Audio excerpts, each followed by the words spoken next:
My first real encounter with it came, must have been the first night I was in the office in New York, when I had a call from Stanton's secretary asking me to come up in a few minutes because Dr. Stanton wanted to see me.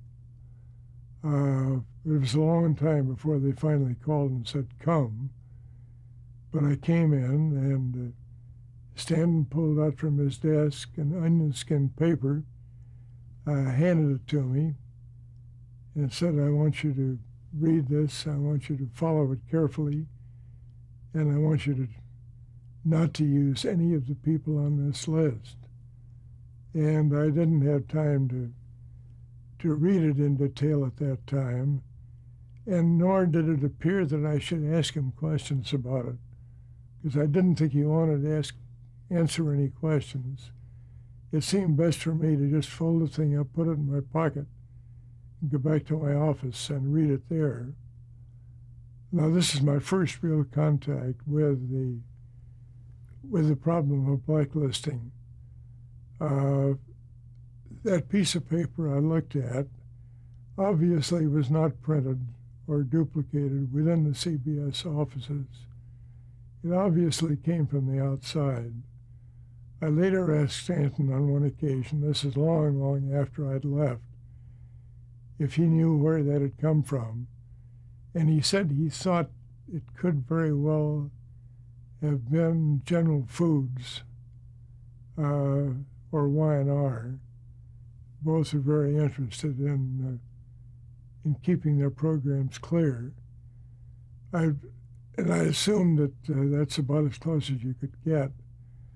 When I got to my office, I went through the list, and there really wasn't very much on that list that would directly affect news or public affairs.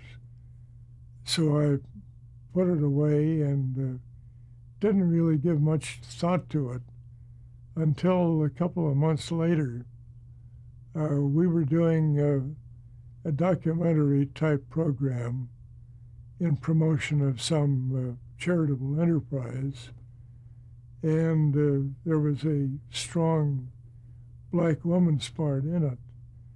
And the documentary department wanted to promote Frida Washington for that show. And so I didn't look at my list. I went up to the plans board meeting. They said, who's going to be the star? And I said, Frida Washington. And everybody turned very glum. And somebody said, you better not use her. I didn't argue the case, didn't ask any questions, just assumed that meant don't use her. So I went down and looked at my list, and there was her name at the bottom of the list. Why, I haven't the slightest idea, never did find out. But she did not get the part. After that, I did watch. What were some of the other, did you have any other encounters with people that you couldn't use, or that any problems with the blacklist? Any episodes? Well, one of them, curiously, was Abe Burrows. We had a very high-quality show called We Take Your Word, in which we paired Lyman Bryson, the academic from Columbia, and Abe Burrows, the highly intelligent, well-educated comic from, I guess, the Bronx. And the two of them worked as a wonderful team and made that show go for several years. But we got the word to take Burrows off because he'd been on some list. And this really hurt. It almost destroyed the show. But we had to move Burrows off. That was one of those that hurt the worst, I think.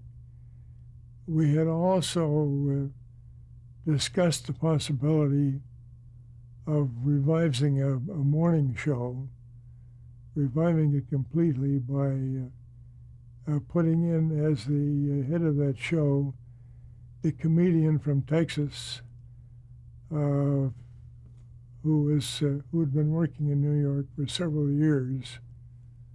John Henry Falk. John Henry Falk. And when it was announced that John Henry Falk was going to try out, the word came down from the 20th floor, don't use John Henry Falk. And I'd argued a couple of these cases in the past and found that I was shut out. So I called Irv Gitlin, the head of the department, and said, no Falk on the way.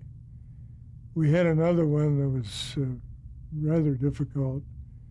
We had a writer named Alan Sloan, not on staff, but a freelancer, who was doing some religious shows for us.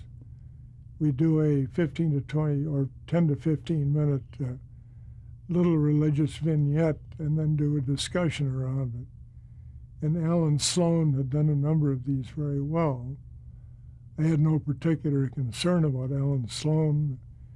He had done a life of Martin Luther for the Missouri Synod of the Lutheran Church, which is about as right-wing, I think, as any Lutheran Church synod.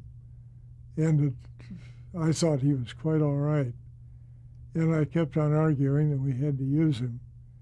Finally, I was called up to see the chief in charge of this whole business, and he pulled out a piece of paper that showed me that Alan Sloan was a name used for broadcast purposes, but was not his real name, and apparently had been involved in certain activities before he changed his name. And it just was impossible for me to argue any further. I just had to go.